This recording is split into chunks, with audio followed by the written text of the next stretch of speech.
Muy buenos días, buenas tardes, estimados participantes del seminario taller de redacción jurídica. Hoy, llegando a nuestro último módulo, se acaba este seminario taller que abarcó aproximadamente 3 meses, 11 clases con más de 20 temas estudiados de mucho aprendizaje, donde los participantes han aprendido en diferentes temáticas del derecho y diferentes tips.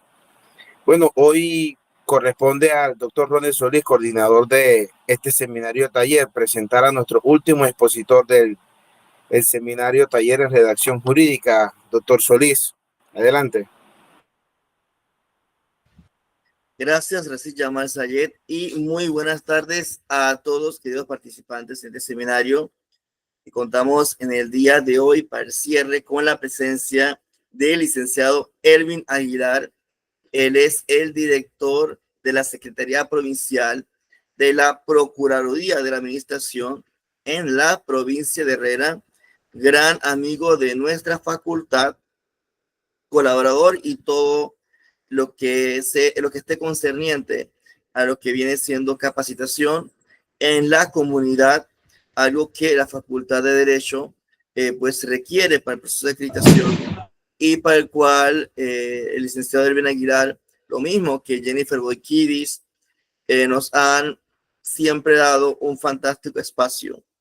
Ellos requieren capacitar a la población y nosotros queremos ser parte de ese proceso, y pues este binomio hasta ahora ha colaborado muy bien y esperemos que esta hermandad continúe. Estamos agradecidos de antemano, licenciado Erwin Aguilar, y pues sin más, chicos, entonces escuchemos la presentación del licenciado Aguilar. Muy buenas tardes, doctor Ronel Solís, gran amigo realmente, y que de alguna u otra manera con el cual hemos podido desarrollar una serie de actividades en beneficio de los servidores públicos. También quisiera agradecerle a la Facultad de Derecho y por supuesto a la Universidad de Panamá por este tipo de invitación. Que sin duda alguna en ese desarrollo a través de la academia a nivel universitario va de la mano porque a través de este tipo de capacitaciones desarrolla el conocimiento de todos aquellos estudiantes y que probablemente recuerdo yo cuando estábamos en la Facultad de Derecho, cuando se nos explicaba un poco sobre el tema de los derechos administrativos, siempre decía yo que era un poco aburrido, pero de alguna otra manera, este tema en materia de derecho administrativo conlleva realmente de gran importancia en nuestro país. Así que yo invito sin duda alguna a los estudiantes universitarios eh, que hagamos academia a través de lo que es el derecho administrativo, toda vez que tal vez siempre nos vamos por ramas del derecho como el derecho penal, el derecho civil, que sin duda tiene una gran importancia. Sin embargo, dejamos de la mano realmente o de lado lo que es el derecho administrativo y observamos que todos los días estamos utilizando esta rama del derecho, ya sea en las visitas que hacemos a las diferentes instituciones públicas, así como también el día a día en el que desarrollamos. Entonces, en ese sentido, nosotros se nos ha solicitado hablarles un poco sobre algunos aspectos relevantes sobre este derecho y viendo el aspecto de la academia, creo que uno de los elementos importantes a desarrollar es sobre lo que es el proceso disciplinario dentro de las instituciones públicas. Y sin duda alguna, nosotros como Procuraduría de la Administración nos interesa mucho este aspecto debido a las distintas condenas que se le han hecho al Estado, precisamente por violar este proceso disciplinario. Y dirán ustedes, bueno, realmente esto tiene una gran relevancia porque sabemos que a través de las condenas que se hacen en el Estado, lamentablemente, conllevan un aspecto sancionador patrimonial para el Estado. En muchos casos de esto, el Estado ha tenido que pagar precisamente a través del factor patrimonial por no cumplir el debido proceso, sobre todo en aquellos procesos disciplinarios que se dan en contra de los servidores públicos dentro de las instituciones. Entonces, para iniciar sobre este aspecto, quisiera hacer una pequeña introducción sobre lo que es esta etapa. No sé si pudiera, ¿la corro? Ok, gracias. Bien, en cuanto al control disciplinario en la administración pública del personal, debe tener siempre como objeto garantizar a la administración pública de la sociedad en su conjunto la eficacia en la prestación de los servicios por parte del Estado. Y es que el objeto realmente del proceso disciplinario, y más adelante lo veremos, algunos de los fines de este tipo de proceso, es precisamente garantizar una prestación de servicio de carácter de excelencia. Pero desde un punto de vista constitucional, recordemos que el artículo 18 de la Constitución Política de Panamá establece claramente que los ciudadanos, por ejemplo, somos responsables por incumplir a la Constitución y a las leyes y demás normas, ¿verdad? Sin embargo, los servidores públicos también somos responsables por esas mismas situaciones, pero se le anexa un aspecto que sería la extralimitación y omisión de las funciones dentro de su cargo. Y en esa extralimitación y omisión de funciones por parte de ese servidor público, muchas veces conlleva una serie de responsabilidades, porque recordarán ustedes dentro del aspecto de derecho, en materia del servidor público, los servidores públicos en esa medida de responsabilidad pueden ser llamados tanto de manera administrativa, disciplinaria, penal y por supuesto civil. Entonces, ahí vamos a adentrarnos dentro de esta introducción con algunos de los objetivos que vamos a desarrollar en la tarde del día de hoy. Como objetivo principal vamos a hacer un análisis de lo que es el proceso disciplinario que se lleva en contra de los servidores públicos, concatenado a las diferentes normas de carácter general aplicables en las imposiciones de sanciones por faltas que se establecen en la legislación panameña. Y como objetivo específico vamos a conocer un poco la naturaleza jurídica de los procesos disciplinarios como requisitos procesales que en la imposición de sanciones disciplinarias y en contra de los servidores públicos, así como determinar algunas normativas aplicables en esta materia y sanciones. Y también podríamos abordar algunos temas que ahí sí les comparto a ustedes la importancia de la parte jurisprudencial. Y en ese sentido, invito a los estudiantes de Derecho que revisen jurisprudencia porque ahí se está creando derecho. Recuerde que uno de los elementos donde se crea derecho también puede ser a través de la jurisprudencia, no solamente las leyes, la doctrina, sino que a través de estos fallos que emiten ya sea la Corte Suprema de Justicia, alguna de sus salas o cualquier órgano judicial, cualquier despacho judicial, en este caso los jueces, están emitiendo o creando derecho. Entonces, vamos a también hacer un poco el análisis que ha dicho la Sala Tercera sobre algunos de estos aspectos. Bien. Para iniciar este elemento vamos a desarrollar qué es un derecho disciplinario.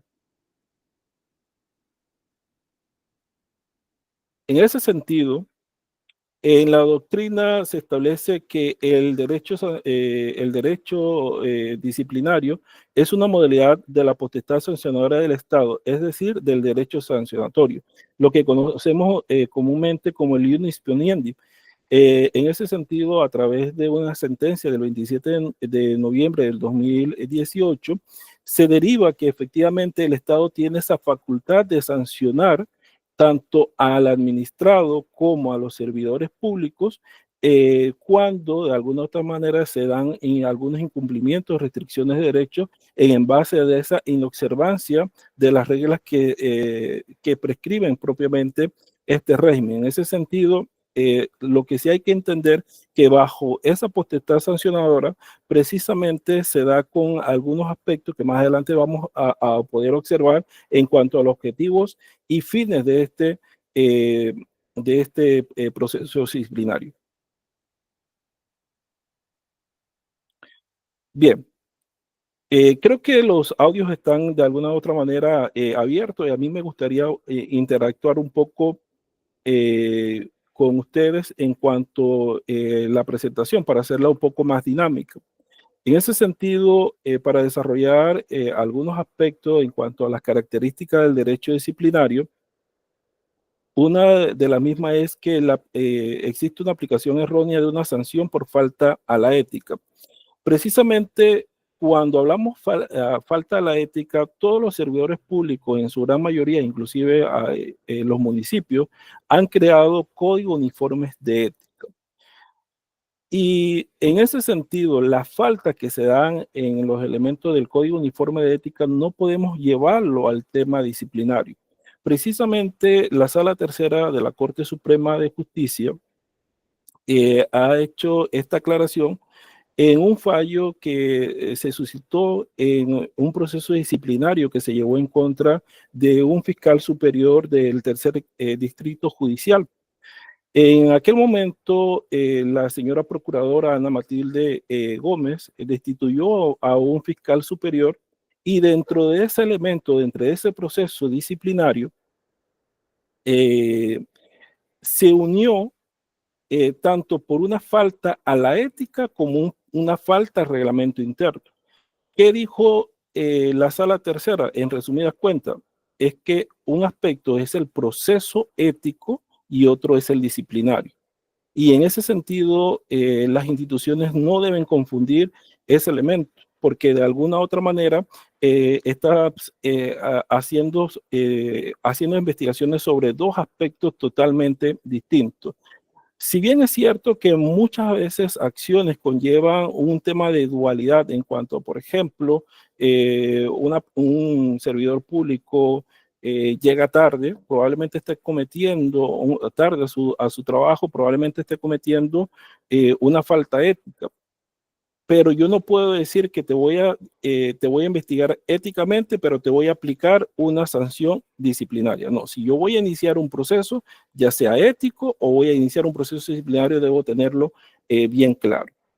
Por otra parte, dentro de las otras características que tiene este proceso disciplinario, es que no está sujeta a las mismas garantías que el proceso penal. Quisiera preguntarle, ¿qué garantías existen dentro de un proceso penal?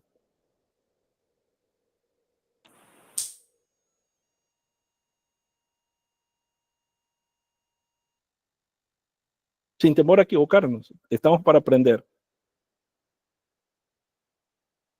¿Qué garantías tiene un ciudadano cuando se le hace una investigación de carácter Derecho a una penal? defensa.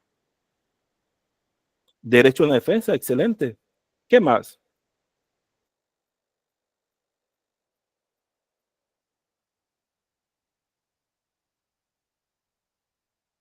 Al debido proceso. Derecho al debido proceso. Exacto. Presunción de inocencia. Presunción de inocencia, excelente. ¿Qué más? Derecho a un juicio justo. Derecho a un juicio justo, excelente. Derecho a la intimidad. Derecho a la intimidad. Que se le respeten sus garantías constitucionales. Que se le respete, por supuesto. Derecho a la inocencia. A los cargos en que se le acusan. Derecho, disculpe. El derecho a la inocencia. Ajá, y al cargo que se le acusa, creo que alguien dijo por ahí, ¿verdad? Sí, los cargos que se le acusan. Correcto, excelente. Mire, precisamente esas son garantías que tenemos dentro de los procesos penales. Sin embargo, dentro del proceso disciplinario, a veces no existen esas garantías. Y dirán ustedes, ¿no tienen derecho al debido proceso? Sí, pero hay algunas garantías, por ejemplo, el derecho a la defensa de un abogado. Recuerde que, por ejemplo, en materia penal, si a una persona se le acusa, se le imputa cargos como tal, desde el primer momento en que se hace una investigación y hay una imputación de cargo, esa persona tiene derecho a un abogado. En materia disciplinaria, no es del todo una garantía que se tenga que cumplir. Y en ese sentido, si se hace una investigación disciplinaria en contra de un servidor público, él no puede alegar, me vulneraron el derecho a la defensa porque el Estado no me brindó un abogado para el proceso disciplinario que me estaban llevando en X o Y institución. Entonces, eso es una garantía que no está acá en el derecho disciplinario. O, por ejemplo, ustedes saben que en materia penal existe, creo que hubieron como 2 o 3 personas que lo indicaron, el tema de la presunción de inocencia. ¿Qué ocurre? En materia disciplinaria pasa lo mismo como un delito que se investiga penalmente, como es el enriquecimiento ilícito. Recuerda que el tema de enriquecimiento ilícito es el único delito en donde la persona investigada tiene que demostrar que el dinero que mantiene o los bienes que mantiene a su nombre lo ha obtenido de manera legal. Es el único delito que en vía penal usted tiene que demostrar su inocencia prácticamente. ¿Por qué les traigo esto? ¿Por qué? Porque en los demás temas, por ejemplo, se debe presumir la inocencia de la persona en materia penal. Yo diría que si bien acá se indica un tema de presunción de inocencia, del todo no se tiene esa garantía dentro del proceso disciplinario. ¿Por qué? Porque si un servidor público, por decir algo, se ausentó y no tiene medidas para justificar, prácticamente ya se le está sancionando. O si llegó tarde, si no está dentro de los elementos, llegó tarde a su trabajo, no está dentro de los elementos, brindarle esa garantía de presunción de inocencia, ¿no? Entonces, en ese sentido, observamos que algunas garantías dentro del ramo penal no están establecidas dentro del proceso disciplinario. Igualmente, no se requiere cuando la institución es producto de una facultad discrecional. Más adelante vamos a ver un fallo que nos va a aclarar un poco más este aspecto. Su función es correctiva y no perseguidora en ese sentido. Es decir, que no es que yo, ente nominador, o que tengo la facultad para llevar un proceso disciplinario en contra de X o Y servidor público, voy a iniciar un proceso porque a mí me dio la gana. No, es que yo voy a iniciar porque estoy investigando una probable falta dentro del reglamento interno institucional, y en ese sentido lo que va a buscar efectivamente es la corrección de esa situación. Más no es que yo voy a utilizar el proceso disciplinario para perseguir a mis colaboradores dentro del servicio público. Igualmente se rigen por un procedimiento administrativo general a falta de uno especial que lo regule. En ese sentido, recuerde que la ley 38 del 2000, que instituye el procedimiento administrativo general, en su gran mayoría se puede decir que se aplica en aquellos vacíos donde el reglamento interno, o si es que es un funcionario de carrera, esas normativas no tiene clarificación en cuanto al procedimiento. Entonces ahí tendríamos que utilizar directamente la ley 38 del 2000. Y igualmente no cabe la supletoriedad cuando la ley especial regula la materia. Esto es muy importante, sobre todo en aquellas leyes de carrera administrativa. Recuerde que existe una ley de carrera administrativa general, que es la ley 9 del 1994, pero existe otras leyes de carrera, por ejemplo, la ley 1 del 2009, que es del Ministerio Público, la ley de la Policía Nacional, la ley la ley igualmente de los ingenieros agrónomos. Entonces, existe una serie de leyes en materia de carrera que de alguna otra manera tiene su especialidad. Y en ese sentido, no se puede decir que no, mira, lo que pasa es que en la ley de carrera administrativa, por decirle algo, del Ministerio Público, se establece un procedimiento. Entonces tú tienes que aplicar ese procedimiento que está allí. No, lo que pasa es que si en ese sentido se está haciendo una investigación, por ejemplo, a un ingeniero agrónomo que está dentro de la carrera, yo tengo que utilizar la ley especial para hacerle a ese procedimiento. No puedo utilizar otras leyes si ya yo mantengo una ley especial. Y ahí hablamos de la aplicabilidad de la normativa que está establecida dentro del Código Civil.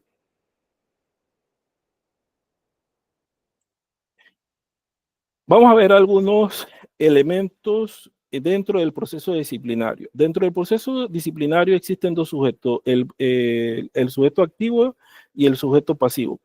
El sujeto activo es aquella persona que está encargada de llevar la investigación, es decir, que de alguna u otra manera puede ser el superior o el jerarca de esa institución con el objetivo de investigar el acto disciplinario que cometió o que probablemente cometió este servidor público. Y por supuesto, el sujeto pasivo es el servidor público cuya conducta da lugar al ejercicio de esta potestad disciplinaria. Hay un elemento que resalto acá que dice que si no existe el vínculo funcional resulta imposible sancionar. Dirán ustedes, ¿cuándo no existe un vínculo funcional? Dentro del servicio público hay una práctica que a veces está ocurriendo y es a veces la prestación de servicio que brindan algunos servidores públicos que están nombrados en una institución pero están prestando servicio en otra. Y allí en ese sentido, si ustedes observan o si pueden hacer la revisión, en la gran mayoría de reglamentos internos indican que se aplican a los servidores que están nombrados dentro de esa institución. Y en ese sentido, si ese servidor público que está prestando servicio a otra institución pública debe aquella donde cometió la situación poner en conocimiento a su entidad nominadora para que inicie probablemente una investigación de carácter disciplinaria en contra de ese servidor público, porque reitero, debe existir un vínculo funcional. También hay otro elemento. Cuando hablamos de ese vínculo funcional, hablamos también de que, por ejemplo, a las personas que contratan por servicios profesionales, tampoco se le puede iniciar un proceso disciplinario porque no existe ese vínculo funcional. Entonces, ahí observamos que existen algunas limitantes cuando de iniciar estas posibles investigaciones para sancionar cuando no exista un vínculo funcional entre ese servidor público y la institución donde está laborando. Dentro del objeto de este proceso disciplinario es la aplicación de las sanciones. La sanción disciplinaria es aquella donde la administración aplica a los integrantes de sus cuadros funcionales toda vez que se verifica un comportamiento que altera o sea susceptible de alterar el funcionamiento del servicio.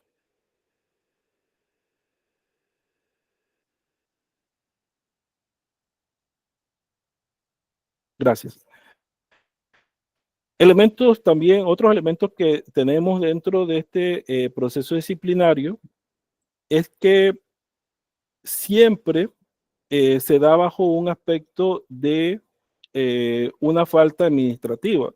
Y volvemos al caso que establecimos antes mencionando el artículo 18 de la Constitución Política.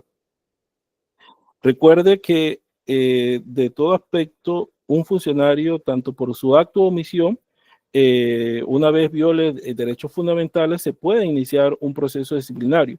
En ese sentido, se debe considerar como deberes funcionales las obligaciones, provisiones e incompatibilidades del funcionario establecida por una regla o derecho. Y esto es un elemento que lo encontramos sobre todo en los reglamentos internos de toda institución pública o privada.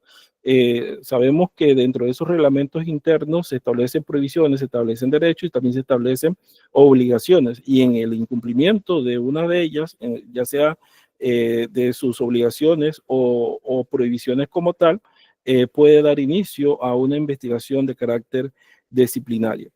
Y el fin, probablemente, de este proceso disciplinario constituye el para qué del por qué disciplinario. Es decir, el objetivo que se persigue es la tutela jurídica como tal dentro de la administración pública.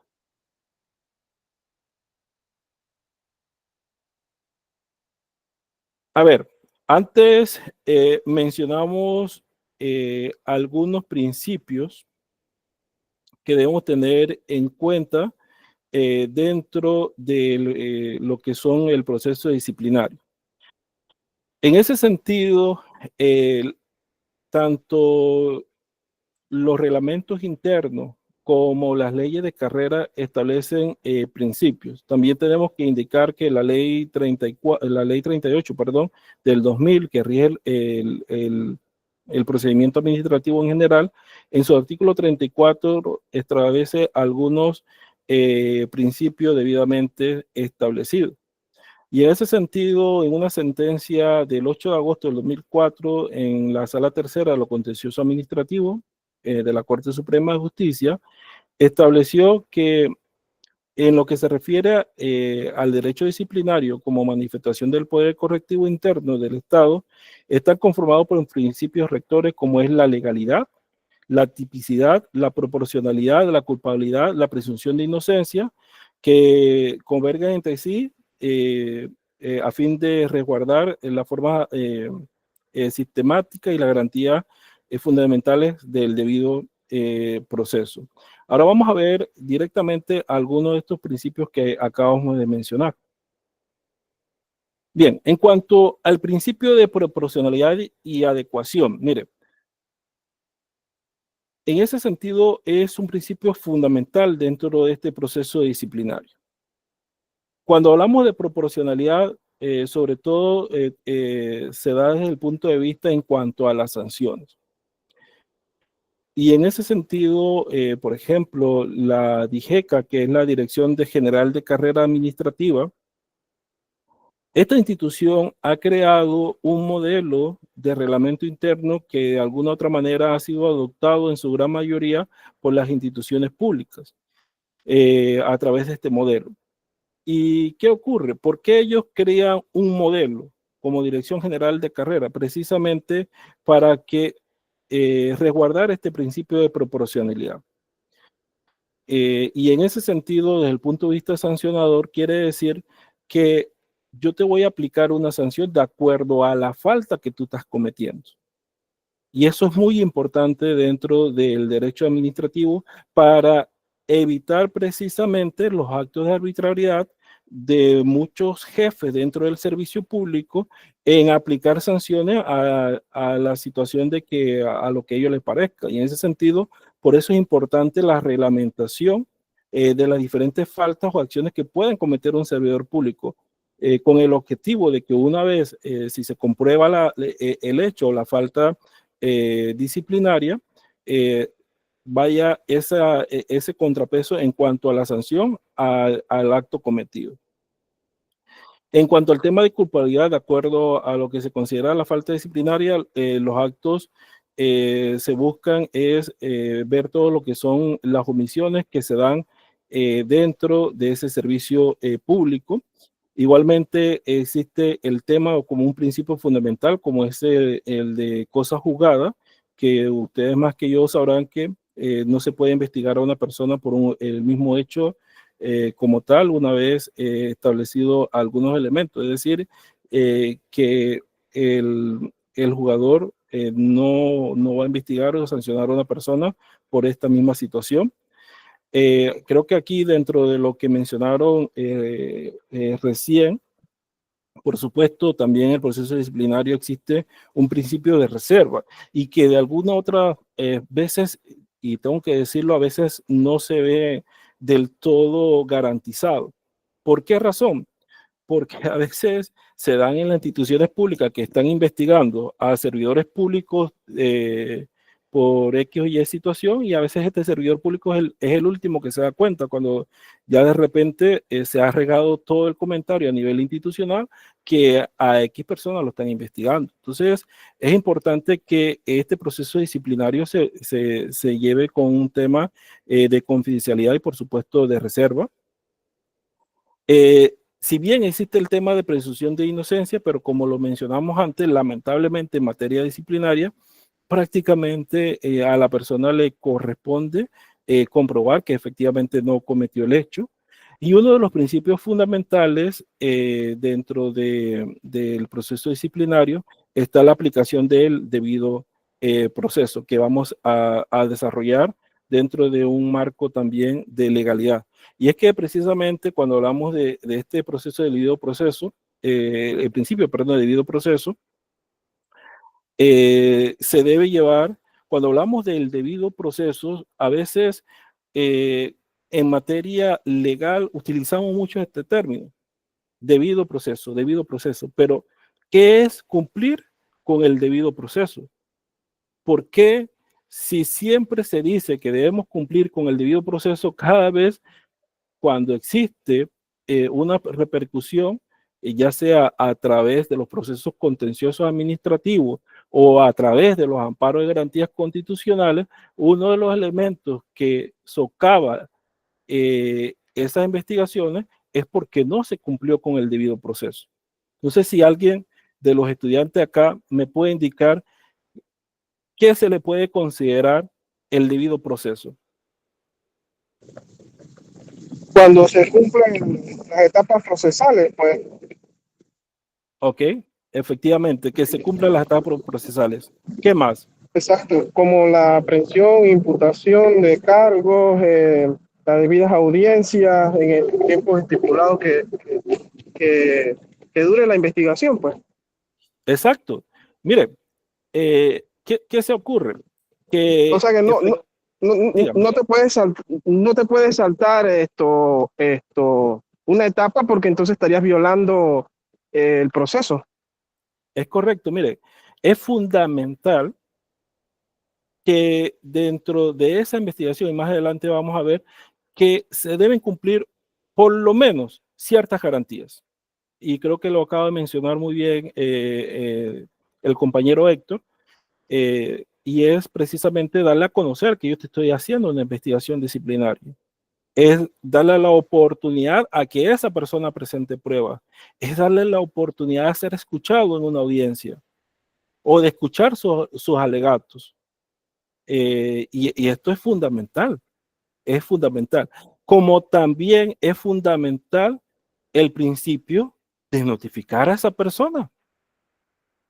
Eso es cumplir el debido proceso. Y también dar el derecho a presentar los recursos correspondientes.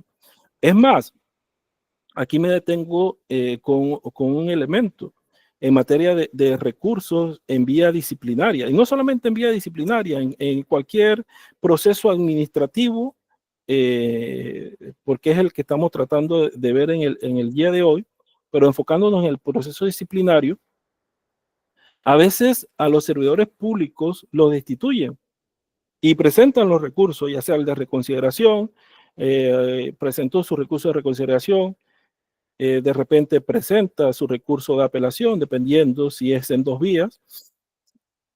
¿Y qué pasa? La persona presenta, por ejemplo, ya sea el de reconsideración o el de apelación, y se va para su casa. ¿Y qué hace a veces las instituciones públicas? Le cierran la puerta. No, usted no puede ingresar a esta institución si usted fue destituido. Pero es que, oiga, usted acaba de presentar un recurso, y recordemos que la ley 38 del 2000 establece que aplicado ya sea el recurso de apelación o el recurso de reconsideración, suspende el acto. Entonces hay una suspensión del acto. Y está ocurriendo mucho que lamentablemente ese servidor público se va para su casa cuando debe quedarse allí hasta que exista una decisión. Ahora bien, claro está, si por así decirlo, quisiera hacerle una pregunta tal vez a los compañeros. ¿Qué ocurriría, por ejemplo, si a un servidor público interpuso en un proceso disciplinario un recurso de apelación, sabemos que tiene efecto suspensivo y la institución pública no le contesta ese recurso en tiempo oportuno. ¿Qué está ocurriendo allí? Un silencio administrativo. Correcto, hay un silencio administrativo. ¿Y qué ocurre cuando existe un silencio administrativo? Artículo 41 de la Constitución Política, que todos tenemos, los ciudadanos tenemos derecho pues a presentar solicitudes, quejas y todo lo demás. Y la parte pública, la entidad pública, tiene hasta 30 días corridos pues para responder pues a la solicitud administrativa. De lo contrario, entonces estaría violando lo que es la ley y podría ser hasta sancionado. Bien, ahí hay un elemento. Ahí hay un elemento interesante, porque como lo dijo la compañera, existe una figura, lo que es el silencio administrativo. Y esto lo utilizan mucho a veces las instituciones públicas. ¿Qué ocurre? Para enfocarnos también en un tema, y precisamente el artículo 41 de la Constitución, bajo ese tema de garantía del derecho de petición, establece que una vez hecha la petición, toda institución pública debe contestar o dar respuesta a esa petición, ya sea de manera negativa o positiva, pero tiene que contestar. Pero desde el punto de vista que cuando existe una apelación, por ejemplo, que destituyeron a X funcionario público de X institución, y esa institución le presenta el recurso como tal, y ese recurso agota la vía administrativa, pero ¿qué ocurre? Que la institución no responde. Y si la institución no responde, ahí entra, lamentablemente, y digo que sí, lamentablemente, porque está establecido en la Ley 38 del 2000, el silencio administrativo. Y el silencio administrativo establecido en la Ley 38 es de carácter negativo. ¿Qué quiere decir esto, compañeros? Que si la institución no responde, quiere decir que está negando el recurso. No tiene que responderlo. Y a veces ocurre mucho esta situación que el servidor público espera que la institución le responda y ha pasado más de 2 meses, ha pasado más de 2, 3, 4, 5 meses y la institución no le responde. Entonces debe entenderse que se te negó el recurso. ¿Y qué ocurre con este tema? Que el silencio administrativo también agota la vía administrativa. Y ahí hay una disyuntiva. ¿Por qué? Porque si estamos hablando de un tema de institución, recordemos en materia disciplinaria en el ámbito público, recordemos que ese servidor tendría que acudir a la sala tercera a través de un proceso contencioso administrativo conocido como plena jurisdicción para por así decirlo, tratar de defender su derecho. ¿Por qué? Porque le incumplieron el tema del debido proceso, no se lo notificó, qué sé yo. O la causa no conllevaba un tema de institución y en ese sentido le violaron sus derechos. En ese sentido, entonces, ese servidor público, si presenta, por ejemplo, hoy vamos a suponer que es un día hábil, ayer 24, presentó un recurso, 24 de enero, presentó un recurso de apelación en contra de la decisión de institución. Ese servidor público, si en 2 meses la institución no le responde, debe entenderse que se le ha negado, es decir, que para el día 24 de marzo, el día 25, de marzo, se debe entender que la institución le negó recursos. Y desde ese momento tiene 2 meses para acudir en el contencioso de plena jurisdicción para hacer valer su derecho. Si pasa 2 meses, lamentablemente, ¿sabe lo que le va a decir la sala tercera? Usted le prescribió el derecho para acudir ante esta sala a hacer valer su proceso de plena jurisdicción. Y ahí se han caído un sinnúmero de procesos. precisamente porque se nos olvida, como dice la compañera acá, el tema del silencio administrativo. Entonces eso hay que estar muy pendiente y en ese sentido es importante tener conocimiento. Ojalá que creo que los que están acá, en su gran mayoría son estudiantes de Derecho, cuando vean este tipo de procesos tengan de la mano muy presente algunos de esos elementos que les va a colaborar mucho en esa defensa de ese servidor público cuando de alguna otra manera se le ha violado el derecho en un proceso disciplinario. ¿Podemos seguir? Bien, precisamente el artículo 52 de la Ley 38 del 2000 establece la clase de nulidades absolutas. Recuerde que hay dos tipos de nulidades. Hay nulidades absolutas y nulidades relativas. Las nulidades relativas son todas aquellas que se pueden convalidar, es decir, que se pueden restaurar.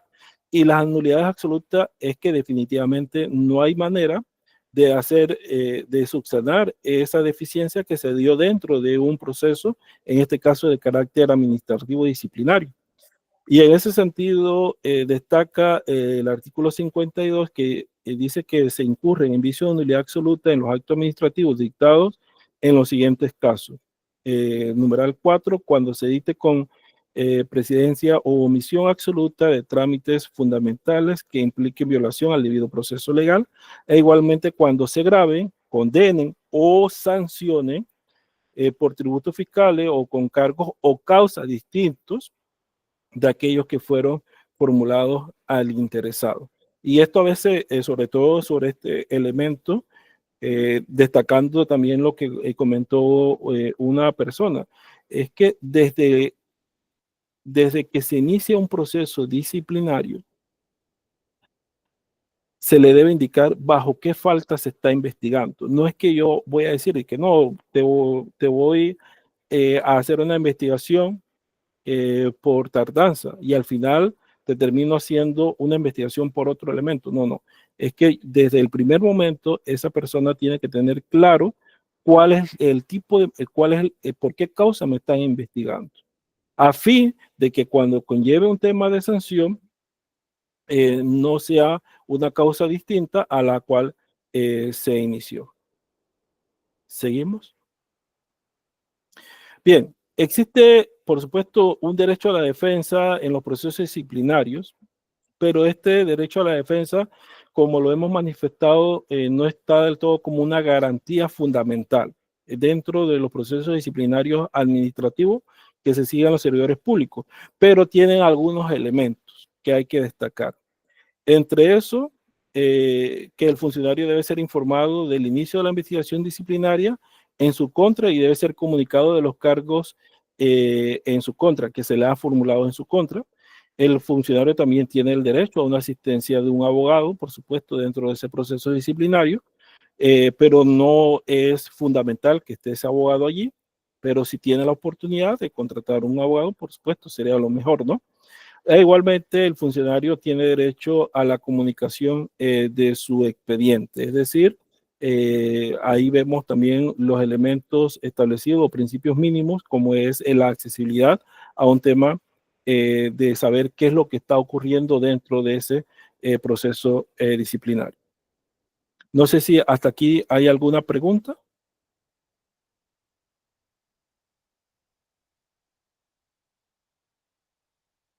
Bien, seguimos. ¿Cuál es la finalidad principal dentro del proceso disciplinario? Podríamos decir que hay un fin que es de sancionar administrativamente a través de ese proceso, es garantizar el pleno cumplimiento y eficacia del ejercicio de la función pública. Y es precisamente bajo el amparo de que esa administración se dé con eficacia, es decir, evitar que servidores públicos perjudique la funcionalidad de las instituciones públicas. Pero también tienen finalidades accesorias, que es como la de corregir al servidor público por la acción o omisión indebida o ilegal que cometió, e igualmente mantener el orden en la gestión pública. Y ese orden, sin duda alguna, se ve cuando se investiga a veces disciplinariamente a un funcionario, inmediatamente los demás funcionarios van a saber que si cometen ese acto van a iniciarse una investigación. Entonces, es efectivamente evitar que otros funcionarios o servidores públicos estén cometiendo esos hechos. Entonces, es importante tener cuenta que también busca esa orden de gestión pública a lo interno de las instituciones. Yo tengo una consulta y disculpe que interrumpa. Sí. Buenas tardes ante todo. Buenas tardes.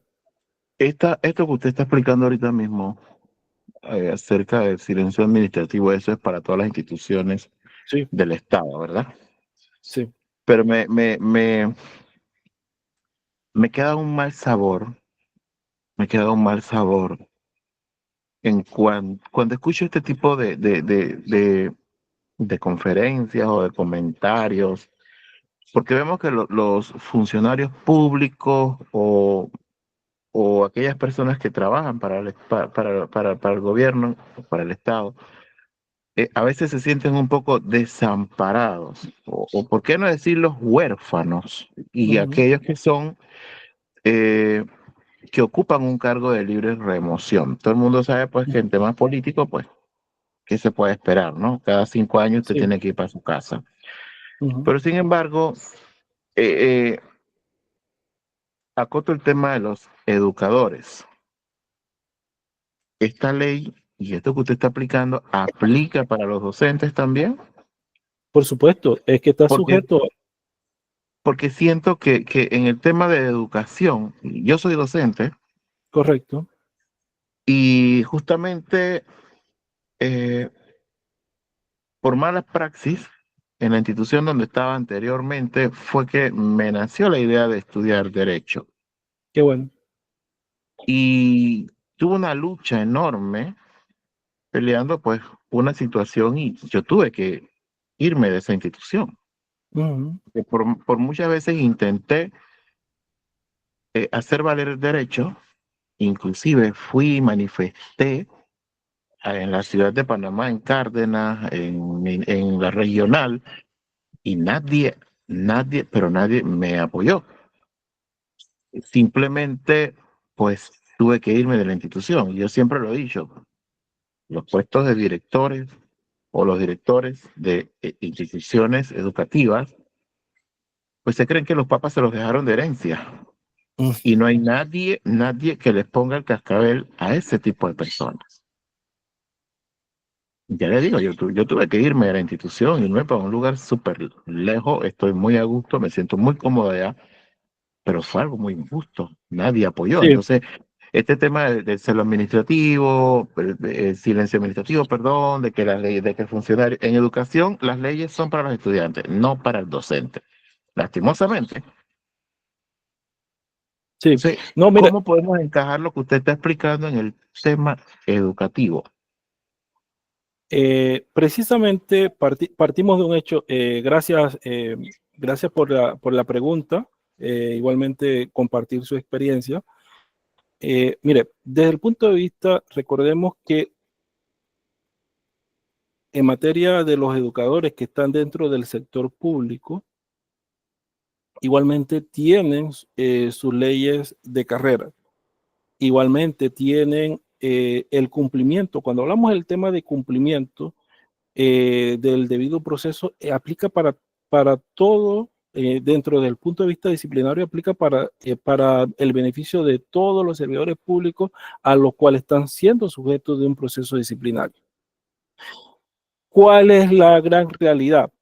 Que lamentablemente a veces existen servidores públicos que los destituyen y a veces no hacen valer su derecho. Es más, puedo contar una pequeña infidencia. Un servidor público me llamó, y es que nosotros también brindamos orientación dentro de la Procuraduría de Administración en cuanto a la interpretación y el procedimiento a seguir desde un punto de vista administrativo. Y este servidor público me llamó porque dice que, mira, lo que pasa es que yo tengo un cargo y ese cargo tiene un periodo determinado como tal, por ley. Pero ¿qué pasa? Que la institución pública, en este caso es municipal, no tiene dinero para pagarme y está pidiendo que yo renuncie. Probablemente si esa persona renuncia, él mismo se está coartando su derecho. ¿Por qué? Porque le manifestaba, mira, si usted tiene un periodo determinado, porque se trata, y yo tengo que decirlo, se trata de un juez de paz, si usted tiene un periodo determinado, mientras usted esté allí para poder destituirlo, requiere que exista un procedimiento disciplinario, porque la ley en materia de justicia comunitaria de paz establece eso. Yo debo imaginar que, por ejemplo, traspolando al tema que usted está comentando, como docente, la ley establece claramente que para poder destituir a un docente, yo tengo que cumplir con un proceso disciplinario. Pero si ese servidor público no hace valer su derecho, lamentablemente se van a dando o seguir dando este tema de arbitrariedades. Sin embargo, hoy en día observamos que a través de vía jurisprudencial de la Sala Tercera de la Corte Suprema de Justicia, y más adelante creo que veremos algunos fallos dentro de un rato, esa dinámica que ha establecido la Sala Tercera en cuanto al cumplimiento de vigilar que efectivamente no se le estén vulnerando los derechos a estos servidores públicos, que no se estén cometiendo actos de arbitrariedad. Y mire, se lo está diciendo alguien que trabaja en la Procuraduría de la Administración. ¿Y por qué le digo esto? Porque nosotros como Procuraduría de la Administración, en los procesos contenciosos administrativos de plena jurisdicción, por ejemplo, cuando se da una institución, nos corresponde defender a la institución pública que cometió ese acto. ¿Por qué? Porque estamos llamados a defender los intereses del Estado y precisamente hay una vulneración del interés del Estado cuando se le condena patrimonialmente hablando, que tiene que reintegrar a ese funcionario, que en muchos casos tiene que pagarle todos los salarios caídos. ¿Y por qué? Porque nosotros como Procuraduría de la Administración nos interesa dar mucho este tipo de capacitación o de docencia y de dar también a conocer a sus servidores públicos o cuando en su momento, tal vez alguno, no sé si a los que están acá sea servidor público, no lo sea, o si en algún momento va a ejercer dentro del servicio público o va a prestar el tema de asesoría, orientación a servidores públicos que conozcan sus derechos. Precisamente bajo ese aspecto preventivo a fin de evitar que se estén dando este tipo de situaciones arbitrarias. ¿Por qué? Porque comprendo lo que usted dice en cuanto al tema de que muchos servidores públicos piensan que la institución donde labora es una finca privada. Entonces, nos olvidamos que realmente nosotros estamos de paso acá. Y que bueno, y de alguna otra manera tengo que decirlo, lamentablemente, a veces nosotros como servidores públicos no valoramos lo que tenemos. Porque siempre pongo este ejemplo. Miren, para el tema, y disculpe que me aleje un poco en el comentario al tema, pero quisiera que creo que abordamos nuevamente, es que cuando fue el tema de pandemia, los que menos sufrimos fuimos los servidores públicos. ¿Por qué? Porque todos los 15 y los 30 estamos cobrando. Y algunos inclusive se fueron a su casa a prestar un servicio de manera telemática. Entonces, todo ese beneficio recibieron los servidores públicos, pero eso no te hace dueño de la institución. Y lamentablemente por esos servidores públicos conlleva en muchos casos sanciones en contra del Estado de manera patrimonial, que si en la actualidad, y ojalá fuera así, que eso se tuviera que discutir, mire que casualmente que son proyectos de leyes que deben darse, en donde sabes que si a un servidor público, perdón, al Estado se le condena que tiene que reintegrar y que tiene que pagarle los salarios, hombre, el que cometió ese acto también tiene que pagar. Entonces, lamentablemente, son situaciones que no se han discutido y que yo diría que de alguna u otra manera tú como servidor público que tiene la posibilidad de destituir, tú lo piensas 2 o 3 veces cuando sabes que si tú haces una destitución o cuando tú no cumples el debido proceso y debido a esa situación sancionan al Estado, tú también vas a ser responsable de ese hecho. Pero no, aquí hay instituciones y el Estado o la institución pública, a ver, cuando les asignan el presupuesto, a reintegrar a esa persona, a pagarle todos los salarios caídos cuando están debidamente establecidos, pero ese servidor público muchas veces sigue allí. Entonces, son situaciones que debemos mejorar como país. Y comprendo a veces el tema de frustración y se lo dice a alguien que trabaja en la Procuraduría de la Administración que nos corresponde a nosotros, reitero, como institución, defender en muchos casos esos actos administrativos. Pero bajo este elemento que también hacemos materia de docencia, tratamos de prevenir esa situación a través de este tipo de capacitaciones que no solamente la dictamos a nivel de este enfoque, sino también a nivel de instituciones públicas, al recurso humano, a los asesores legales, para evitar efectivamente esos actos de arbitrariedad que, ya le digo, efectivamente, lamentablemente se dan dentro del servicio público. Profe, Pero tengo una como que no le da consulta con mucha usted. continuidad.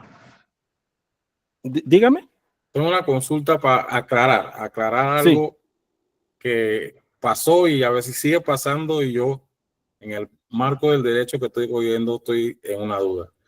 Aquí donde yo trabajo tenemos en nuestro sistema tenemos nuestras leyes internas, tenemos Correcto. nuestro asunto del legal Reglamento. asunto interno para Reglamento, me imagino. hacer cumplir cualquier falta que se hace internamente y se castigue internamente y si hay que destituir, se destituye, ¿verdad? Correcto. Pero sucedió algo el año pasado que como nosotros nos rotan, un compañero lo rotaron y encontró que faltaba algo. Él hizo el informe normal porque está llegando y lo presentó. El jefe agarra y hace un informe y lo lleva al Ministerio Público. Y ya lo llama a citación al Ministerio Público. Después viene acá y lo mete en asunto interno para que se investigue. Yo le dije, yo consideraba que primero tenía que venir la investigación interna antes de llevar al compañero al Ministerio Público. Pero dice que no, que se debe hacer así. Yo tengo esa duda y ahora que estamos en esto, para que usted me aclare ese punto. Bueno, sobre ese elemento recuerde que una acción puede dar inicio a varios tipos de procesos que cometa, por ejemplo, un servidor público. Creo que antes lo manifesté. Por decirle algo, para ejemplificar solamente. Si yo, dentro de la Procuraduría de la Administración, me llevo el vehículo institucional a hacer compras, me voy para la playa, lo estoy utilizando los fines de semana para hacer asuntos personales, esa acción, probablemente que esté cometiendo, lleve un aspecto de una investigación de carácter disciplinaria en la institución donde laboro, en este caso la Procuraduría de la Administración. Pero recuerde que si, por ejemplo, dentro de ese elemento, ese vehículo que yo lo llevaba para la playa y que lo estaba usando como a mi conveniencia para asuntos personales, lo choqué. No solamente me van a investigar disciplinariamente, sino que también me van a investigar patrimonialmente. ¿Por qué? Porque le causé un daño a ese bien del Estado. Pero dentro del ámbito penal, recuerde que existen los delitos de peculado. Y en ese sentido, ¿por qué? Porque le estoy dando un mal uso al bien del Estado. ¿Por qué? Porque no estoy dentro de una misión institucional. Y en ese sentido, esos 3 elementos conllevan a que se inicien en investigaciones inclusive hasta de manera separada. Todo va a depender de la situación, claro está, del hecho. ¿Por qué? Porque recuerde también que nosotros como servidores públicos, y eso sí lo tengo que indicar, tenemos la obligación de denunciar cuando llega a conocimiento nuestro un hecho de carácter delictivo. Entonces es una obligación en la cual nosotros tenemos que hacer.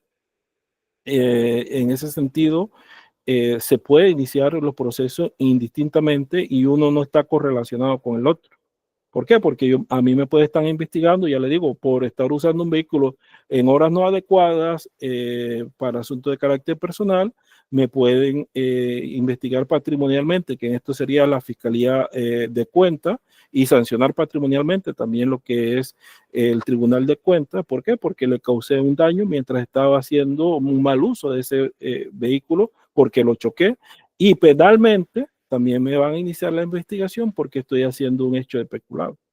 Entonces, va a depender de qué acciones yo esté cometiendo en ese momento que conlleve también al inicio de manera correlativa de estos tipos de procesos. No sé si con esto más o menos podría estar respondiendo su pregunta.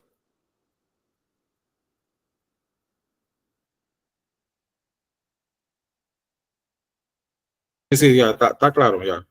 Sí, bueno, gracias, muy amable. Bien. ¿Cuál es la estructura del proceso disciplinario? Antes lo estuvimos mencionando así bastante rápido. Precisamente la estructura mínima, y aquí estamos cumpliendo con lo que mencionamos anteriormente, el debido proceso, es la iniciación a través de una resolución fundamentada por la autoridad competente que le corresponde llevar a cabo esa investigación disciplinaria. Y en ese sentido, en esa resolución fundamentada, en ese acto se designará el funcionario instructor que se encargará de hacer la investigación. Igualmente, debe tener una instrucción del asunto. Esta estará a cargo del instructor, que deberá disponer todas las actuaciones necesarias para esclarecer la situación a fin de verificar la existencia del hecho y los presuntos responsables. Aquí sí hay un elemento que sí quisiera aclarar. Recuerden que hay un tema de reserva, un principio de reserva dentro del proceso disciplinario. ¿Qué ocurre cuando un acto lo cometen dos funcionarios y lleva o dé la situación para que se inicie una investigación disciplinaria?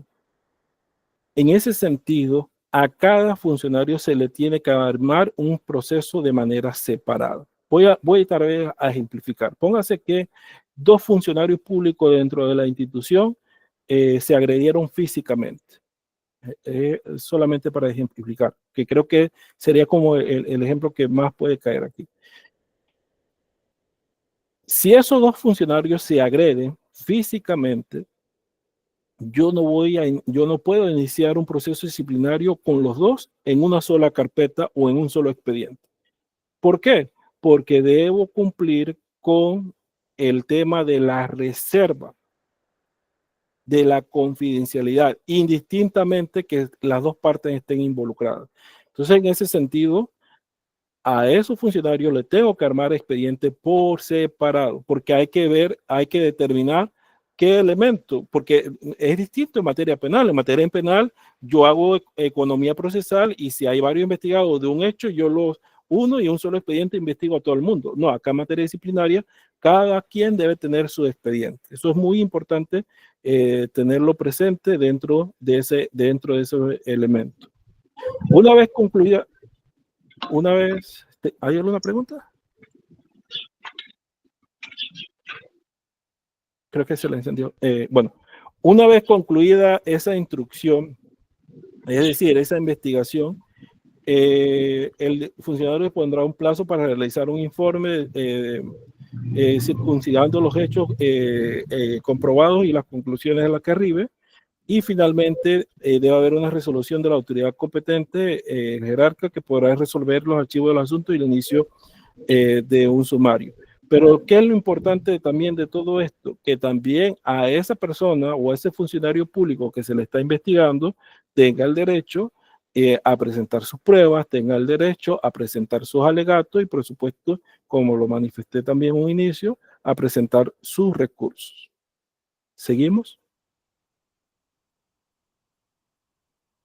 En la ley de carrera, que es la ley general de carrera administrativa, que es la ley 9 de 1994, en su artículo 161, dice que en materia de institución se debe seguir el siguiente procedimiento.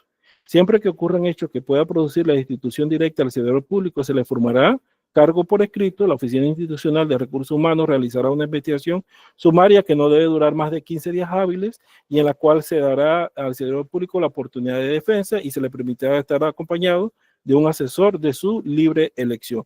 Eso es un elemento indispensable en materia de institución. Y dirán ustedes, ¿cómo yo sé que va a ser de institución? Bueno, que probablemente desde el inicio yo tengo que indicar por qué acción yo te voy a investigar. Y que no, mira, yo te estoy investigando porque tú se comprobó que tú llegaste en estado de ebriedad a la institución a laborar. Entonces, ese tipo de falta, para poner un ejemplo, conlleva el tema de institución. Inmediatamente la persona va a saber que por ese hecho va a conllevar este tipo de sanción y de inmediatamente se debe cumplir con algunos de estos elementos establecidos en el artículo 161, los derechos que allí se indican. Seguimos. Profesor, Ajá, ¿sí? profesor, una Dígame. consulta que me tiene como intrigado, una consulta. Una persona que es funcionario público, tiene un hijo de 18 años, 19 ya es mayor de edad, pero el hijo tiene problemas, tiene síndrome de Down. A una persona con discapacidad. Uh-huh. Pero el hijo del colaborador, ¿qué pasa? Sí, el colaborador se aprovecha de esa circunstancia y ¿qué pasa? Viene cuando le da la gana a trabajar, te lo ves solamente día y quincena, ya se le ha molestado la primera vez verbal, la segunda vez por escrito, en cumplimiento a lo que dice el reglamento interno. Uh-huh. ¿Existe alguna posibilidad de destituir a esa persona por la condición que tiene el hijo o eso es amarrado o no tiene que ver una cosa con la otra? Muy buena pregunta. Me voy a adelantar y bueno, creo que así tal vez la Filmina cuando nos corresponda esto podemos omitirla, pero el tema, ya sea que tú tengas una condición de discapacidad, sea en el sector público o privado, porque ahí aplica la ley 42 de 1999 que rige el tema de la equiparación de oportunidades y los derechos en materia de discapacidad. En ese sentido, realmente, ya sea que tú tengas la condición de discapacidad o que tú tengas un familiar y entre dentro de la protección que te establece la ley, ¿por qué? Porque la ley 15 la ley 15 que establece la equiparación de oportunidades o que reforma el tema de equiparación de oportunidades, que reforma la ley 42, sí te da un elemento, dice, y quisiera buscarla, ya que tengo la oportunidad aquí, si me permite, creo que si mal no recuerdo, está en el artículo 45A, me parece. Permíteme un segundo solamente. La ley 15 que introduce, creo que el artículo 45A a la ley 42 de 1999.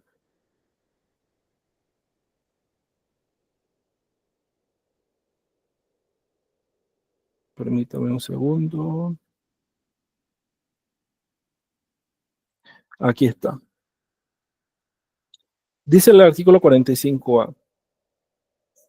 Las personas con discapacidad, padres, madres, tutor o el representante legal de la persona con discapacidad no podrá ser despedido o destituido ni desmejorado de su posición o salario, salvo que el empleador o superior acredite con antelación una causal establecida en la ley que justifique la terminación de la relación laboral.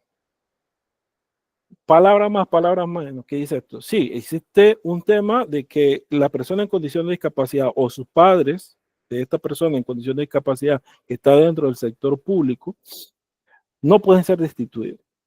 Pero si esa persona comete una acción que conlleve el tema de destitución, puede ser objeto eso sí, a un proceso disciplinario. Tienen que hacerle un proceso disciplinario y si se comprueba la falta dentro de ese proceso disciplinario y esa falta conlleva el tema de destitución, por supuesto. ¿Por qué? Porque una ley te brinda derechos, en algunos casos te brinda fueros, pero esos fueros pueden ser abolidos, por decirle algo, y que todo el mundo dice que bueno, cuando la persona, en este caso las damas, cuando están embarazadas, bueno, yo tengo un fuero laboral y tú no me puedes destituir. No, es que si tú cometes una falta, por más fuero por el embarazo que mantienes, pero cometiste la falta y esa falta conlleva un tema de destitución, se te tiene que destituir. Igualmente ocurre acá. Si esa persona que tiene un hijo en condición de discapacidad, de salida existe un principio establecido en el artículo 45A, adicionado a través de la ley 15 del 2016 a la ley 42 del 99, que dice no te puedo destituir. Ah, pero espérate un momento. Pero si el empleador te comprueba la falta a través de un proceso disciplinario, sí te puede destituir. Totalmente. Eso no te va a brindar un derecho para decir, a mí tú no me puedes destituir, tú no me puedes llamar la atención, tú no me puedes decir nada porque yo tengo un hijo en condiciones de discapacidad. Ah, y aquí traigo otro elemento. Es que esta persona sí se le otorga una serie de permisos, que son 144 horas de manera anual, y si se terminan, pueden dárselo un poco más. Pero para elementos relacionados al tema de la condición de discapacidad, ya sea de la persona a la cual tú estás representando o porque tú tienes una condición. Ejemplo, hablando del tema del niño que tiene un hijo, perdón, no es niño, ya creo que ya es una persona mayor de edad con síndrome de Down. A veces nosotros celebramos, por ejemplo, el Día del Síndrome de Down, y usted sabe que para esas fechas siempre se hacen actos y invitan a los padres o a las personas que tienen el síndrome de Down. Mira, la ley protege en esos temas. ¿Por qué? Porque la ley te dice, mira, si tienen que va a hacer actos relacionados a la situación o condición de su hijo, puede ir. Pero yo no puedo decir que no, es que yo no voy a trabajar porque a mí no me da la gana y no me puede instituir porque yo tengo un hijo en condición de discapacidad. Es que tienen que iniciarle el proceso. ¿Por qué? Porque precisamente es a través de esto que debemos evitar un abuso de utilización de un derecho de mala manera. Y precisamente, ¿por qué? Porque hay personas que sí tienen condición de discapacidad o personas que tienen familiares en condición de discapacidad y hacen lo que sea para tratar de cumplir con sus funciones. Pero lamentablemente hay otros que abusan y esos que abusan hay que iniciarles los procesos disciplinarios y desvincularlos. Y no hay elementos que te ampare bajo ese aspecto. No sé si con eso pude responderle. Excelente, profesor. Ya despejé mi duda. Excelente. Gracias, muy amable. Seguimos.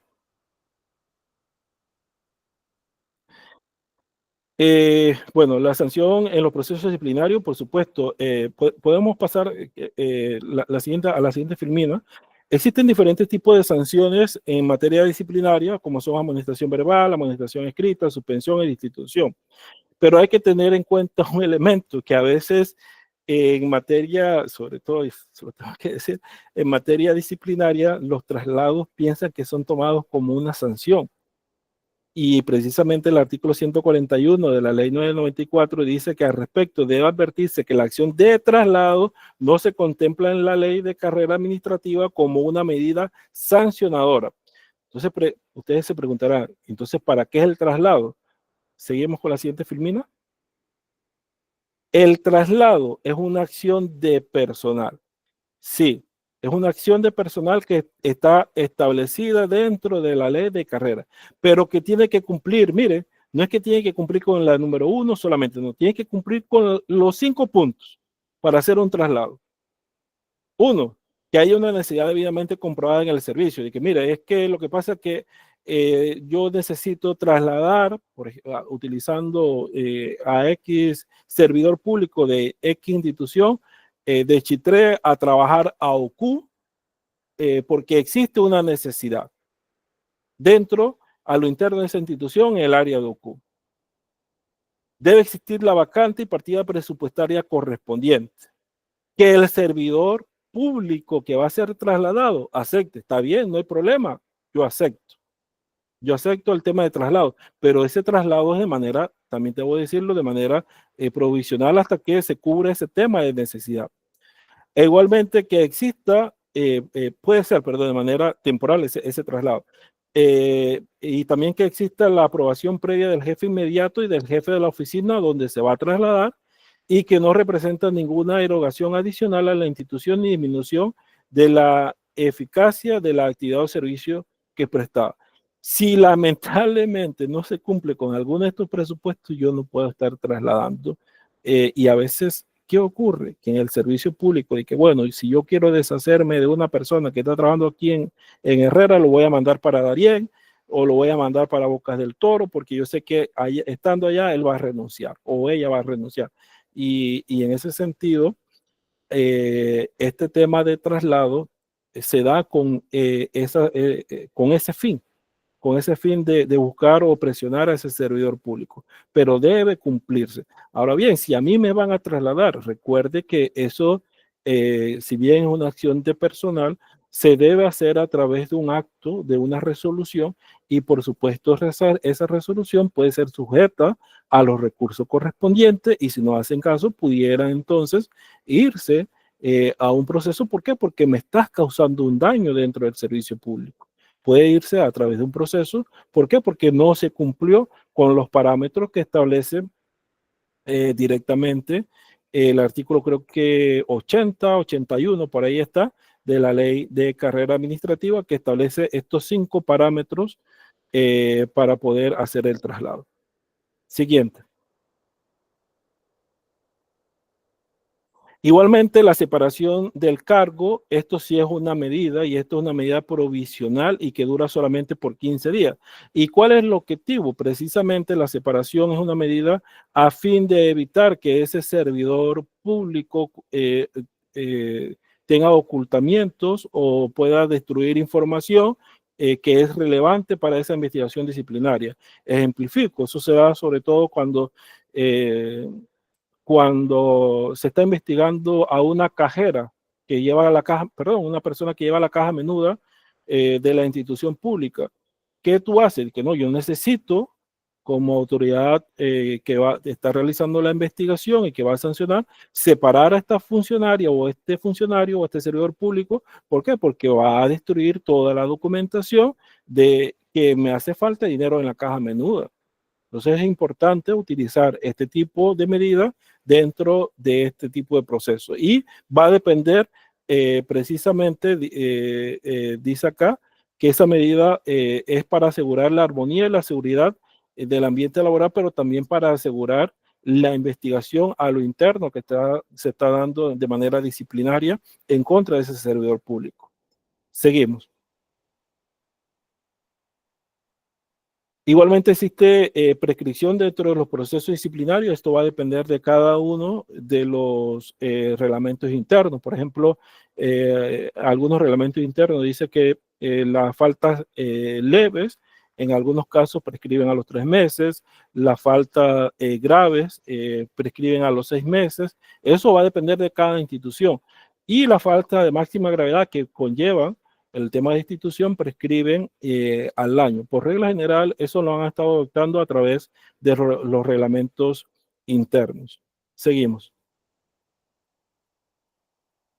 La prescripción dentro de ese proceso efectivamente también es una manera de salvaguardar ese derecho que tiene la persona a fin de que no puede ser de que ha pasado más del término de prescripción para yo iniciar. Y que, mire, lo que pasa es que está bien, yo cometí una falta de carácter leve, pero tú no me vas a investigar 2, 3 años después por esa falta. Precisamente la prescripción es una manera de garantizar o brindarle el debido proceso a ese servidor público. Seguimos.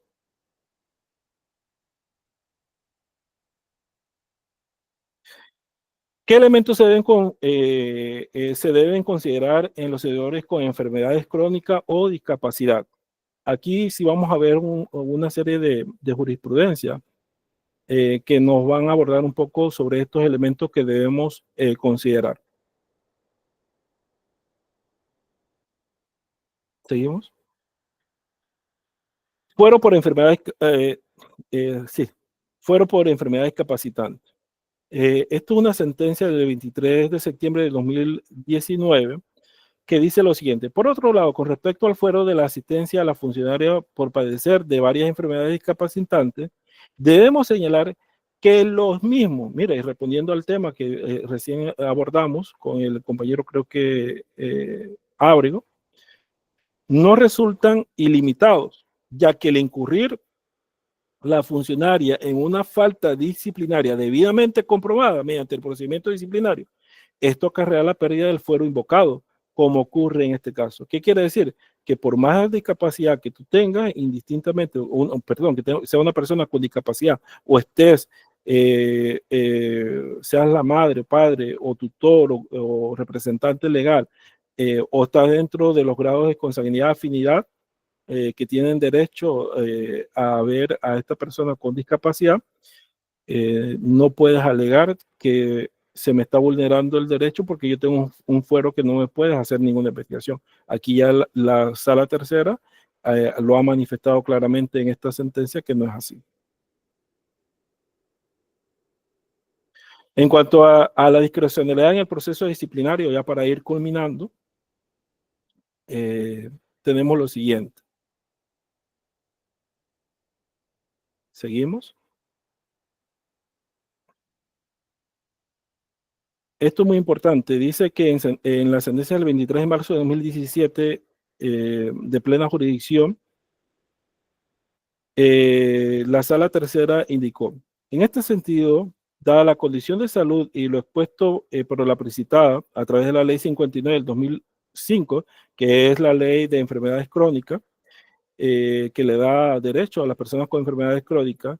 Esto es que pese a que se invoca que la institución no es producto de la existencia de la enfermedad crónica involutiva o degenerativa que produzca discapacidad laboral, sino que obedece a la potestad de la autoridad dominadora para destituirla de libre de su cargo, la misma desconoce la protección que para destituirla libremente de su cargo. La misma, perdón, desconoce la protección que ampara a la señora Espinosa, por lo que se exige que el acto de destitución debe cumplir con realizar el procedimiento disciplinario previo para dicho fin.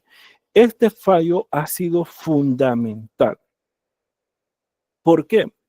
Porque en este caso, esta señora estaba en un cargo de libre nombramiento y remoción.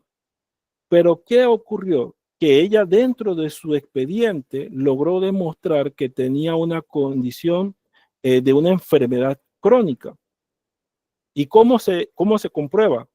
En este sentido, para comprobar las enfermedades crónicas, debo llevar 2 evaluaciones de especialistas del área. Por ejemplo, si yo tengo una diabetes, pero esta diabetes conlleva a una situación discapacitante, porque es una diabetes muy, muy fuerte, yo tengo que llevar 2 evaluaciones de médico tratante especialista de mi diabetes para anexarlo al expediente. Y esto fue lo que hizo esta señora. Pero ¿qué ocurre? Que estaba dentro de un cargo de libre nombramiento y remoción. ¿Y qué dijo la autoridad? No, lo que pasa es que tú puedes tener una enfermedad crónica, pero como tú estás en un cargo de libre nombramiento y remoción, yo te voy a destituir y no te voy a hacer un proceso disciplinario. ¿Qué dijo la sala tercera? Mira, lo que pasa es que si esa señora ya comprobó su enfermedad crónica, tú para poder desvincularla, aunque esta persona esté en un cargo de libre nombramiento y remoción, tienes que hacer un proceso disciplinario. Y aquí hay un elemento que esta ley 59 del 2005, a través de sus modificaciones, creó un derecho adicional. ¿Y cuál es? Que todas las personas que tienen enfermedades crónicas debidamente comprobadas dentro de su expediente tiene el derecho, si se les desvinculan del cargo y nuevamente lo reintegran, a que se le pague todos los salarios caídos. Y ha ocurrido, yo tengo conocimiento de muchos casos en donde se han desvinculado a servidores públicos y que han tenido o han comprobado su enfermedad crónica y el Estado ha tenido que reintegrarlo no solamente, sino también que de pagarle todos los salarios que dejó de percibir durante el tiempo en que estuvo desvinculado de la institución. Seguimos. Licenciado, una pregunta. Sí. O más bien una aclaración, pues, que hay personas que, bueno, son desvinculadas y piensan, pues, que por ser hipertensa o tener problemas cardíacos, de diabetes o todo lo demás, desean, pues, ser reintegradas. Pero hay un detalle con esta ley. Aparte de que tiene que comprobarlo en base a 2 certificados de medicina interna. No sería de medicina interna. Sería de la especialidad. Ajá. Porque, por decirle algo, yo tengo, acuérdense que hay temas de enfermedades crónicas que te llevan a un tema de discapacitante. Por ejemplo, una persona que tiene diabetes no solamente lo atiende medicina interna, tal vez lamentablemente tenga que atenderlo un nefrólogo porque va a tener problemas renales. Probablemente va a tener que atenderlo un oftalmólogo porque va a tener problemas con su visión, va a tener pérdida de su vista. Y se lo digo porque yo soy familiar de una persona con discapacidad que en este caso es mi tío. Y mira que les digo algo, y estoy dentro de los grados que puedo hacer valer el derecho en cuanto a decir, estoy tomando un tema de intimidad acá, pero creo que estamos en un aspecto de docencia. Yo puedo establecerlo como un tema allí para anexarlo en mi expediente. No lo he hecho sinceramente, pero ¿a qué voy con esto? Que va a depender de la situación que un funcionario para hacer valer ese derecho tiene que comprobarlo, porque de lo contrario, ¿qué ha ocurrido? Que mucha gente cuando va lo destituye, pero no, mira que yo tengo un problema cardíaco, no, mira que a mí me está atendiendo nefrología porque yo tuve, debido a mi diabetes, tengo ya un problema renal. ¿Y cuándo lo quieres probar? Cuando ya se está desvinculado. ¿Qué va a decir la sala? Oye, es que usted tenía que probarlo antes no después. Entonces, no después de la desvinculación. Pero reiterando el tema, sí va a depender del tipo de enfermedad o condición crónica que mantengo. Entonces, va a depender de esa enfermedad que yo tenga y tengo que llevar de acuerdo al especialista. Yo tengo un problema cardíaco, bueno, tengo que ir con un cardiólogo, con 2 cardiólogos, con 2 certificados de cardiólogos, de 2 cardiólogos, y anexarlo a mi expediente.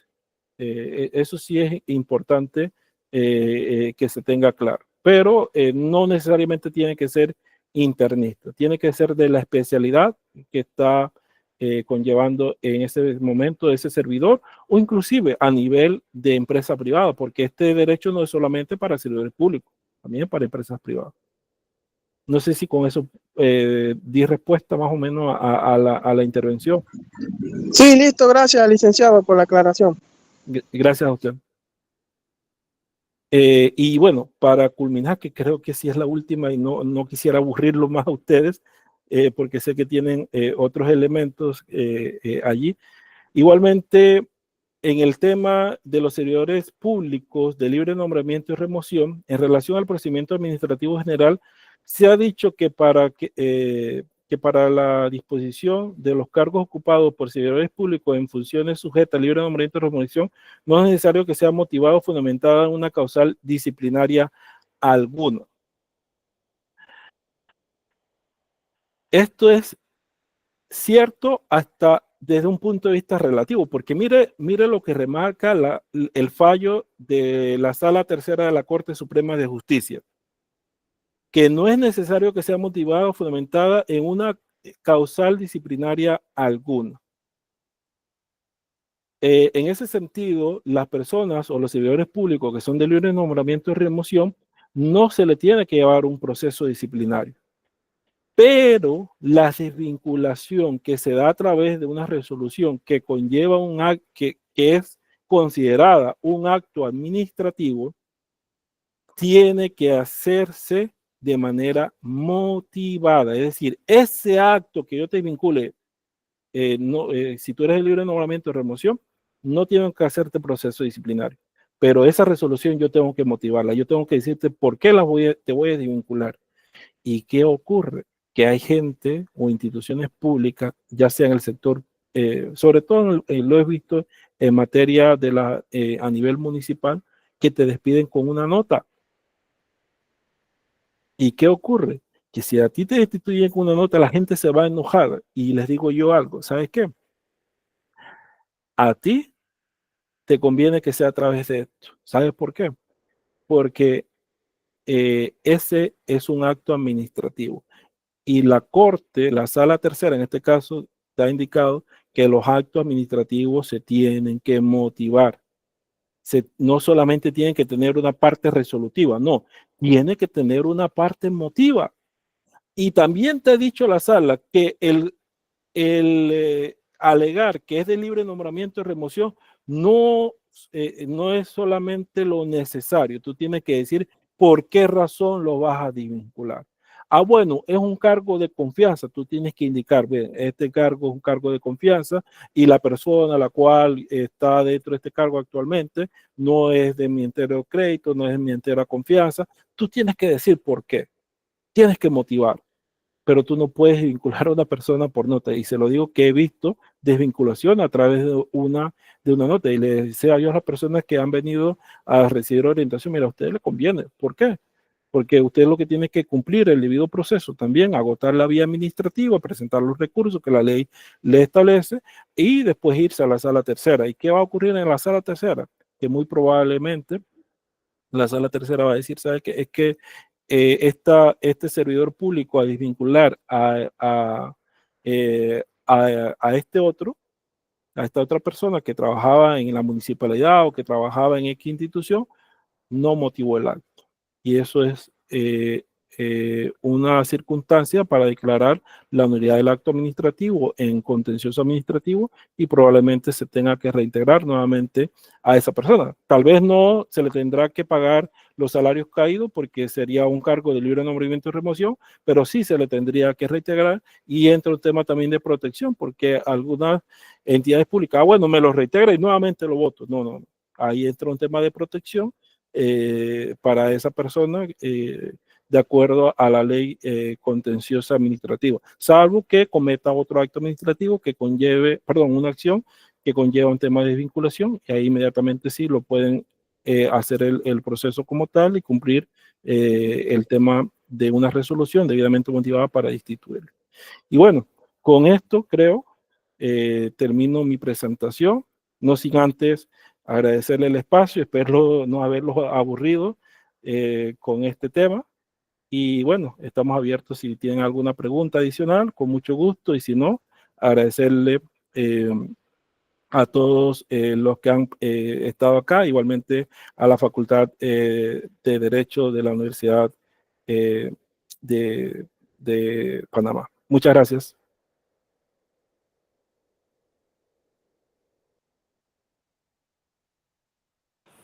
¿Tenemos alguna consulta o pregunta?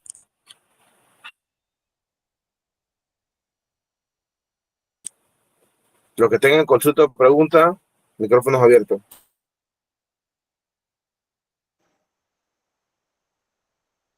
Muy buenas tardes. No tengo ninguna consulta, pero quiero aprovechar la coyuntura para felicitar al licenciado Elvin Aguilar, de quien me siento sumamente honrada de haberlo escuchado. Quiero que sepan que el licenciado Aguilar fue mi alumno y recuerdo que era un chico bien callado. Hoy en día un profesional a carta cabal, me quito el sombrero y quiero que sepa que muy orgullosa de que maneje Gracias, profe. esta jurisdicción administrativa y en materias disciplinarias también. La verdad que me he erizado y he participado porque aquí tengo estudiantes, algunos de los que les ha hecho preguntas son estudiantes apenas de primer año, Elvin, Wow. pero que tienen todo el interés. Quien le habló de silencio administrativo, primer año. Hace poquito otras preguntas que le hicieron, también estudiantes de primer año que tienen, es un grupo muy bueno y que tienen todo el interés de aprender. Así que de parte de la facultad también y en mi propio nombre, no solamente es un orgullo, sino también decir gracias por su aporte. Porque la verdad que nunca pensé que podías tener también, además de la capacidad para ser abogado, la capacidad de la docencia, y veo que sí. Así que te felicito. Muchas gracias, profe. Agradecido y sin duda alguna buenas experiencias en Derecho Romano. Recuerdo allá en la Universidad Latina y de veras agradecido por realmente sentar las bases, profesora. Sin duda alguna, excelente profesora también que compartió su experiencia, porque creo que también usted ha tenido esa dinámica de compartir esos conocimientos y de aportar a lo que es las futuras generaciones en materia de derecho. Y sin duda alguna también me sorprendo aún más con las preguntas que han realizado algunos de los compañeros estudiantes y futuros colegas dentro del sector de la abogacía. Así que le agradezco también, profe, por sus palabras.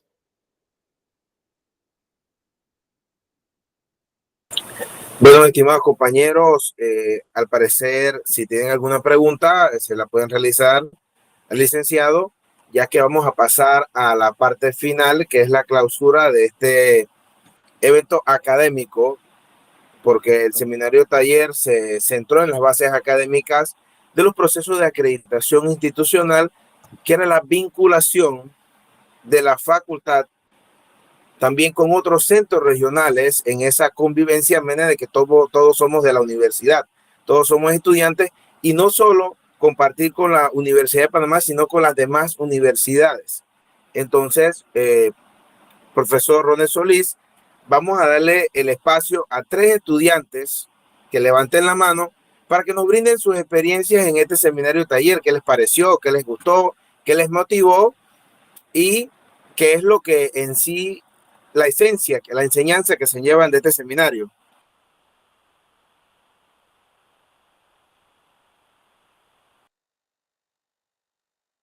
Omaira.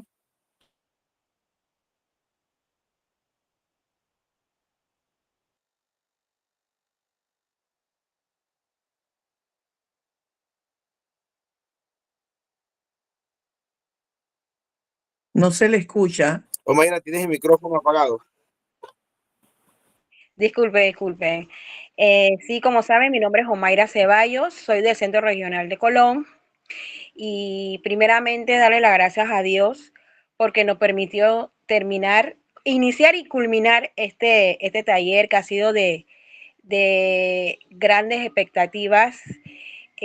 Puedo decir de que no todos nos enseñan en la universidad y es importante de que hagamos esa clase de extras para nuestro conocimiento y llenarnos y enriquecernos de conocimientos fuera de la universidad, porque todos los temas que se dieron durante este tiempo ha sido de bendición, pues, ha sido gratificante.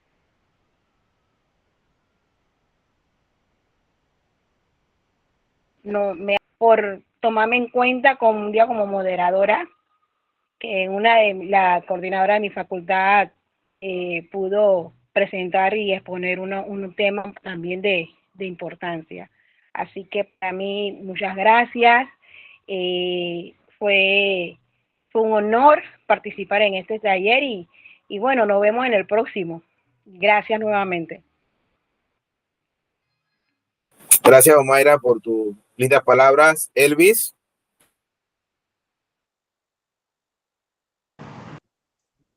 Bien, buenas tardes a todos.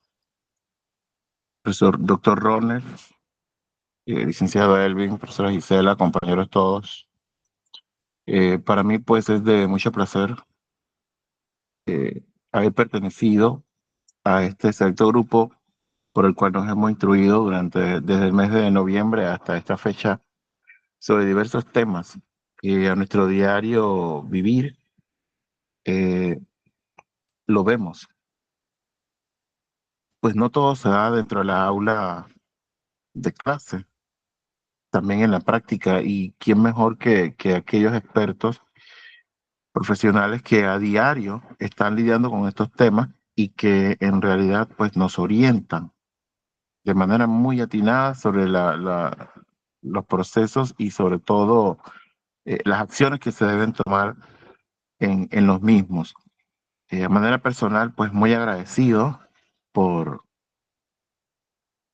este espacio que nos han brindado. Exhortar pues a la Facultad de Derecho de nuestro centro a continuar con este tipo de docencia, lo cual nos enriquece de manera muy, pero muy profesional y sobre todo de manera educativa en cuanto a estos ámbitos. Gracias de antemano por pensar en nosotros, por hacer la docencia que quizás nos hace falta y nos complementan. Como lo dije al principio, pues yo soy docente, terminé la carrera este año, pero aún así, pues como todos sabemos, necesitamos de mucho más conocimiento.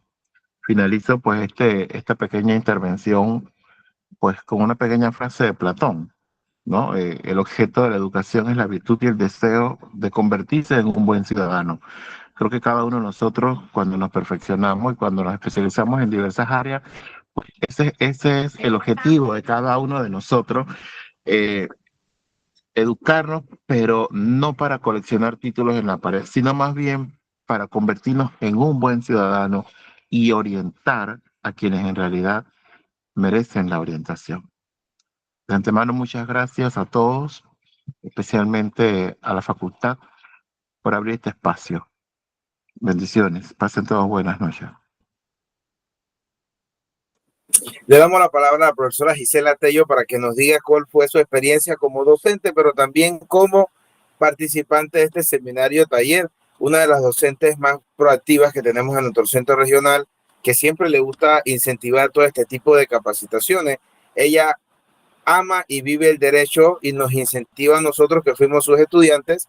Ahora nosotros en la parte administrativa de la Facultad de Derecho seguimos poniendo en práctica todo eso. Profesora, ¿cuál ha sido su motivación dentro del seminario? ¿Qué es la enseñanza que le puede transmitir o el comentario final a los compañeros que están aquí presentes? Muy buenas noches al doctor Ronel, a Rachid, como organizadores, a todos los profesores de la Facultad de Derecho, a todos los estudiantes y profesionales que han participado en estos talleres. La verdad que ha sido muy gratificante. Me siento muy honrada de pertenecer a esta Facultad de Derecho, a esta universidad. Creo que vamos mejorando, que estamos cada día mejorando más, que tenemos un camino que seguir. Como docente me siento privilegiada de pertenecer a esta planta docente. Me siento privilegiada de los expositores que fueron elegidos para cada una de las enseñanzas que nos dieron. Porque yo siempre digo, nunca se termina de aprender.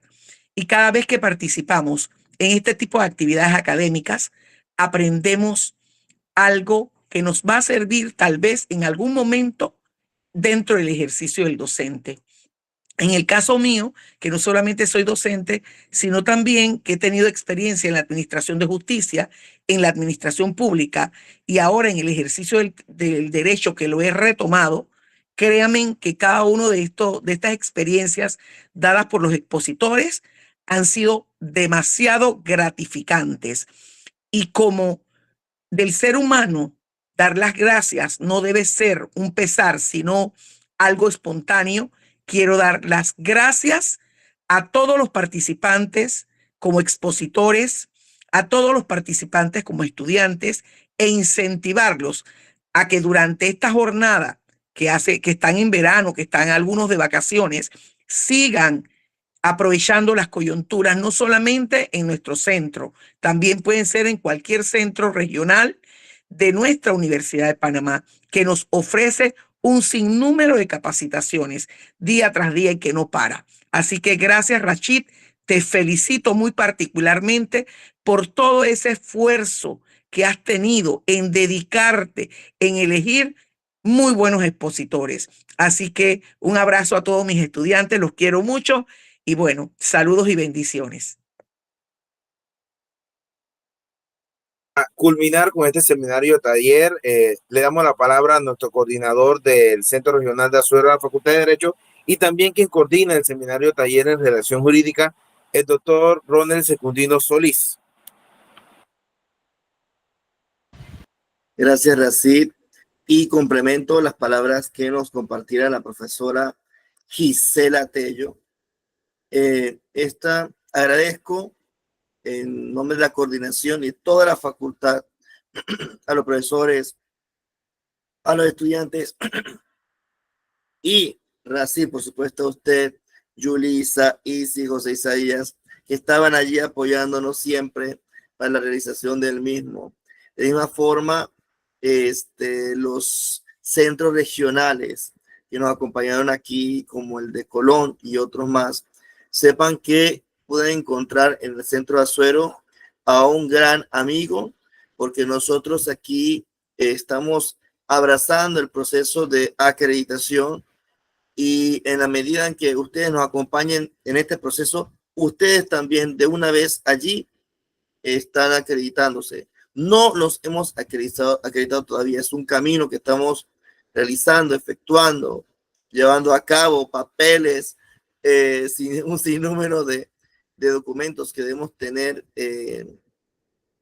muy ordenados en un estilo muy diferente al que no estamos acostumbrados antes, pero que finalmente es algo positivo para todos. Esta capacitación es un complemento a lo que se enseña en las clases, por supuesto, pero también es, como quien dice, un punto de amistad, porque aquí nos hemos unido estudiantes y profesores de todo el país, profesionales de todo el país, ¿ok? Porque eso también forma parte de la acreditación, el enlace y la cooperación y el impacto en la comunidad. Reitero nuestro compromiso como Facultad de Derecho, no solo con nuestros estudiantes y con nuestros docentes, sino que también sepan que aquí tendrán amistades con las cuales pueden trabajar perfectamente bien en virtud de todo lo que queremos compartir con los profesionales que aquí han estado en conocimiento, etcétera, y todo lo que tenemos que trabajar para contar con una mejor facultad de Derecho y Ciencias Políticas integral, no solo Campo Central, todas y cada uno de los centros. Esta es una pequeña contribución que hace por ahora el Centro Regional Universitario de Azuero. No nos vamos a detener, vamos a continuar y con el apoyo de ustedes vamos a lograr con éxito la finalización de este proceso. Muchas gracias a todos. Elvin Aguilar, gracias, licenciado de la Procuraduría, por colaborarnos siempre, porque ustedes son parte de este proceso. Nos han ayudado muchísimo y esperamos contar con su colaboración durante este año y todos los demás que vengan. Así que muchas gracias. Gracias, doctor. Gracias a mis compañeros que me ayudaron en la organización y a todos los que estuvieron en el seminario y a los diferentes docentes que impartieron los módulos. Damos por terminado el seminario de taller en redacción jurídica. Que todos tengan un buen año y un buen feliz fin de semana. Gracias.